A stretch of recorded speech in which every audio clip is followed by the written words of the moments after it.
Hey everyone, this is Master José Barre from Portugal. Today I want to show you my best tournament yet, which was held 3 years ago in Turkey. It was a World Youth Under 16 Chess Olympiad, so a competition, a tournament by countries, and I represented Portugal, obviously. And I'd like to show you a couple of my best games from that tournament. So on the first round, we were paired against Azerbaijan, which was something like the third seed. We were the 28th or something initially.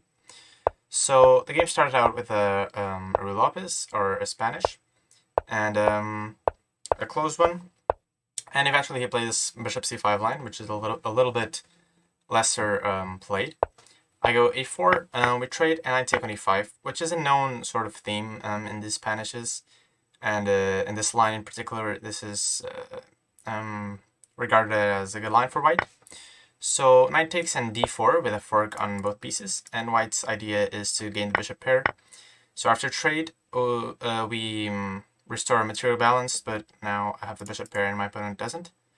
So he goes d6 to protect the knight, f4 to drive it away, knight g6, which is a slight, or quite a big inaccuracy actually. Knight c6 would have been better. Knight g6 and e5 is already a very good move, opening up the position for both bishops, even at the cost of a pawn. Check. So he trades, I trade queens, and here it's very clear to see the compensation that I have. So my king is safer, I also have more active pieces, both my rooks are active. I have the bishop pair and a very open position, and his king is weak. So bishop g5, threatening immediately to take on f6 with the rook. So h6, bishop h4, and rook b6 to protect the knight. Knight c3, bishop b7, and bishop f2 is a good move in order to drive the rook away and take the b5 pawn, which is what happens. Rook d2, and I go rook d1 to trade off this rook. Check. And again, I have a lot of activity, and the bishop pair give me an advantage in this position. So bishop g3, and he goes rook e8, which is a mistake. It's already quite hard to defend this position. If he gets this knight out of the way, c7 drops, with the knight and bishop converging there. So he had to protect it with the other knight, and after rook e1, he had to go f6 and walk into all these pins. White would still be much better, but it would have been a better continuation for black than rook e8. So now he walks into this pin, and this one is quite deadly. Knight e4 to try to break the pin. Bishop a4, setting up a discovered check with knight e7 check, for example. And my opponent doesn't manage to withstand the pressure, and so he drops an exchange, and I bring my knight back, and from here on out, it was just a matter of technique. Now, as I go through the moves, I must put you into context here. So this was the first round, and again, we were much lower seeded than Azerbaijan. But our match was tied 1.5, and I was the last board playing. So if I won, we won. If I lost, we lost. And if I drew, we drew the match. So everything was on my game, which made me very much extra nervous. Other than, beating a very strong player, I also had this added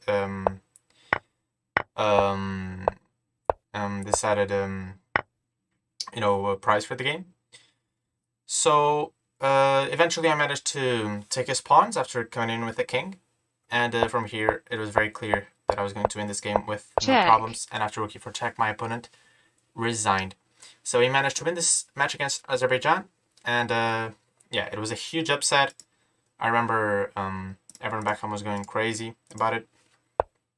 And yeah, so I'm very fond of those memories. Now, the second game we played against the US. I played against a strong FIDE master. So it was a King's Indian, which was my only choice against d4 at the time. And we eventually reached a sort of Benoni structure, characterized by this fin-catted bishop and these pawns here. And I go b5, which is a very interesting move. I sacrifice a pawn temporarily to open up this file. Temporarily or not, as we'll see. Knight h5, opening up the bishop and preparing f5, f4.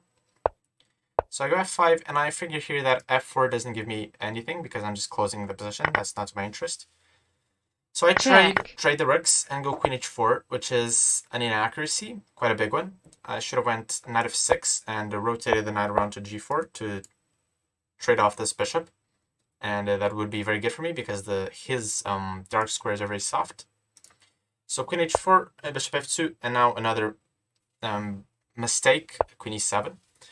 If I went this far, I should have taken on e4, but this isn't good. After rook e1, queen f4, white will have a nice advantage in the endgame, but it would have been better than queen e7, which is not good. And now, fortunately, my opponent replied with not such a great move either. Queen a5 was a mistake.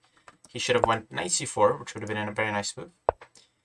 Queen a5 allows bishop d7, stopping knight b5, which was his main idea. And after knight c4 now, I go rook f8, and I have all sorts of ideas of sacrificing on f2. So he has to go more or less e5. We trade on that square, and I go knight f4. So my knight is hovering very close to his king. And this is a very dangerous position for white in general. I'm threatening already a nasty check, which he moves out of. And now queen takes d5, and I at least have a draw basically here. He goes queen c3, which is a big blunder. He should have traded queens and hoped for the best in the ending, but queen c3 allows bishop b5, which is a very nice move. Trying to deflect the bishop from f1 in order to take on g2.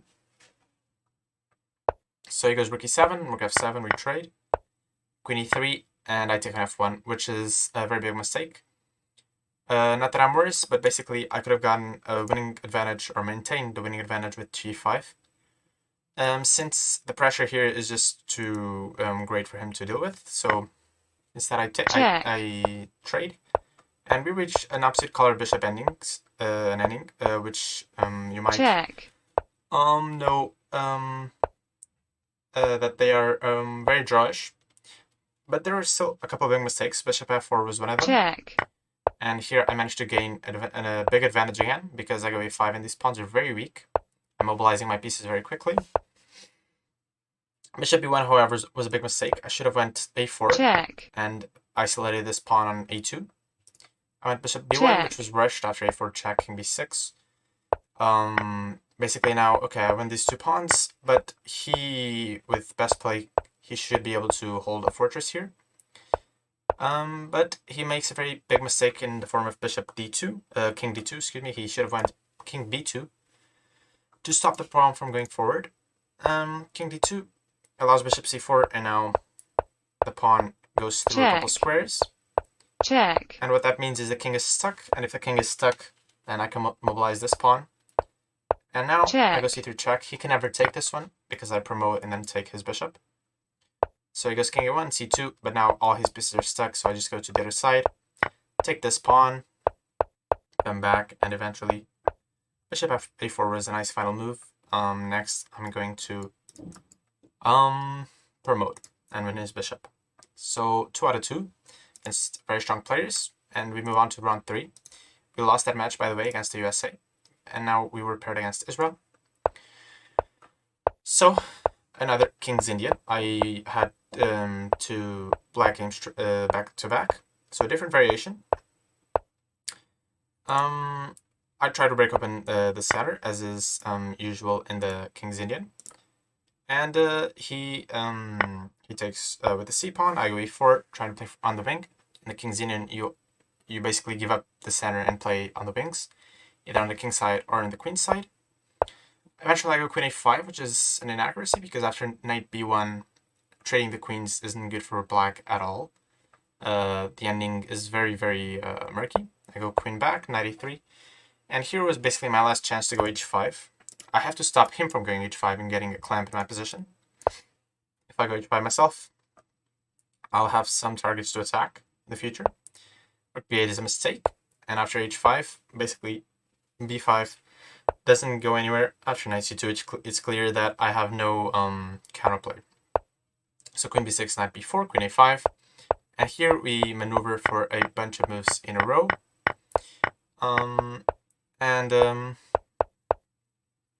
Eventually I go h5.